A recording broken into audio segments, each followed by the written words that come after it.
Hi, welcome to Ringside with Kayla. Today I'm currently here in Riverside, California in Robert Garcia's gym, and now I'm here with the Robert Garcia. How are you doing today? I'm doing good, Kayla. How about you? I'm doing good. Thank you for asking. Now, you were a former champion and you are now a trainer. What's your favorite thing about being a trainer?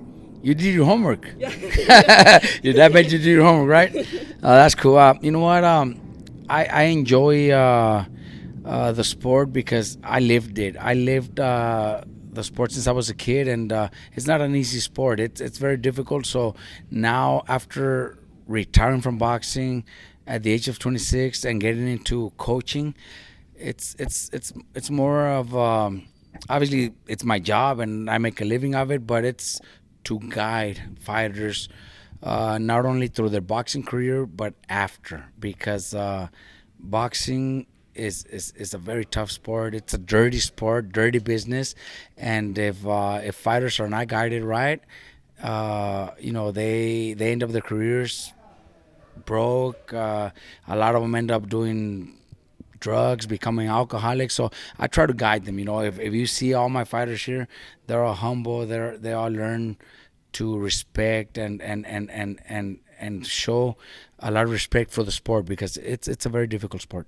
Would you say that you learned different lessons from whenever you used to fight and then now being a trainer? Is it like you learned different things from being in both positions? I think that's what's made me what I am now, because I used to fight. I know what it takes to be in shape for a fight, and I also know when you're not in the best shape, what could happen in the ring, and that's where a lot of injuries happen. A lot of fighters get knocked out, and they end up damaged for the rest of their life.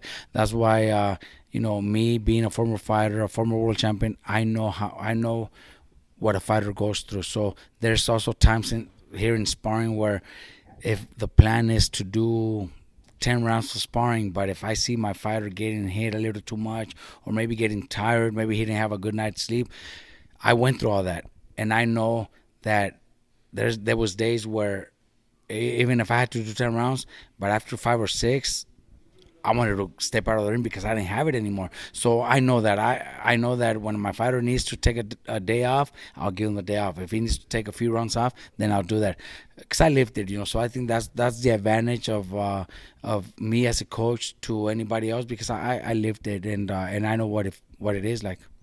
And how long have you had this gym for? And I heard that some of the fighters actually stay and live here. I think that's really amazing that you do that for your fighters as well. Most of the fighters that were here in training today, they live here. This is training camp for them. I have fighters that come from Mexico. I have fighters that come. I have a fighter from Brazil. I have fighters that come from different parts of the United States, and this is their training camp. They all sleep, they all eat, they all train together, and I think that's part of what I built to make them feel like they're in a real training camp. Fighters training at home, going home to their parents or their kids, their families, it's not the same. You got to give it that extra focus, because that's the sacrifice boxing requires. You have to sacrifice that, and that's what makes you become a champion. Taking those sacrifices. I've been here in this gym in Riverside for about 9 years. We started. I'm from Oxnard, originally from Oxnard, and that's where my whole boxing career was. Then in 2002, I retired in 2001. Then in 2002 is when I started helping out my dad with the local gym in Oxnard, La Colona Boxing Club. A few years later, I was an amateur coach for the city of Oxnard in La Colona Boxing Club. Then I started, just getting fighters to turn pro, getting a big team as professional boxers. So I decided to open up my own gym. So I was in Oxnard. I opened up my own gym in the early 2000s, also in Oxnard, and had a lot of success there. But then my parents moved to Riverside uh, about 12 years ago, and like 2 3 years later, I followed them and ended up here now. And how many fighters do you usually have staying in the house, and how do you like them just being there? We have room for 16 at a time. Not They don't. It's never a full house, because we have I would say around 30 fighters altogether, and this is all professional fighters because we also have a lot of amateur fighters. But professional fighters, we have, I would say, around 30, give or take a few. I don't even know the exact count, but some of them are not in camp right now because they already fought or they don't have a fight coming up. So the ones that are fighting in the next couple of months, end of July and August, they're all in camp right now.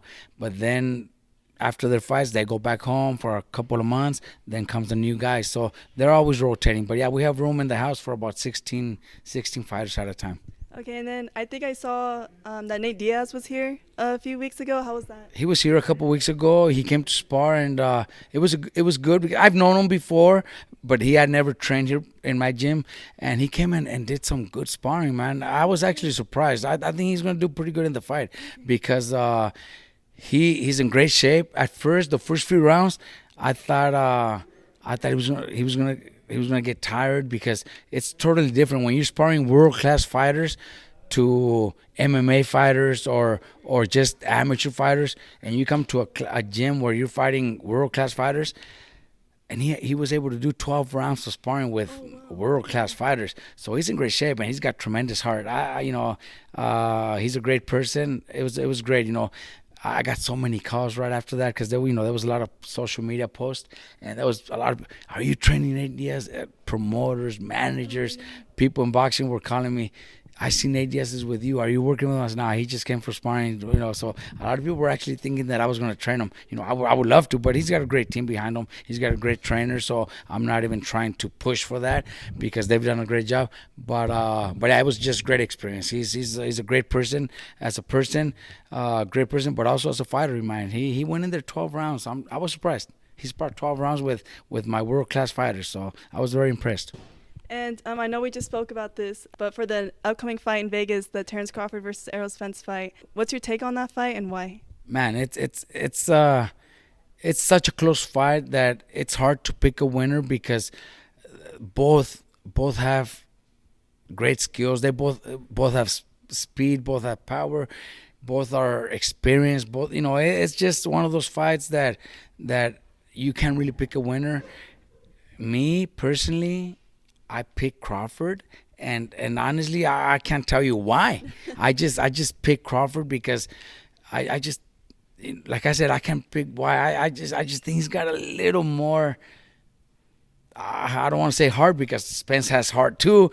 I don't want to say power. I don't know what it is. I just picked Crawford. Maybe it's also because I know him better. I know him better as a person. I could consider him a friend. I could talk to him, have a conversation with him. Spence is, I've been in there against Spence with my brother, but besides that, we've never really had any conversation or anything. So maybe I'm leaning towards Crawford because I know him a little bit better as a person. So, because I don't really have a reason why, because the fight's so close, man. The fight is just one of those 50-50 fights that you can't really pick a winner. It's tough. What is some advice that you can give to young fighters who are looking to come into the sport? You know what?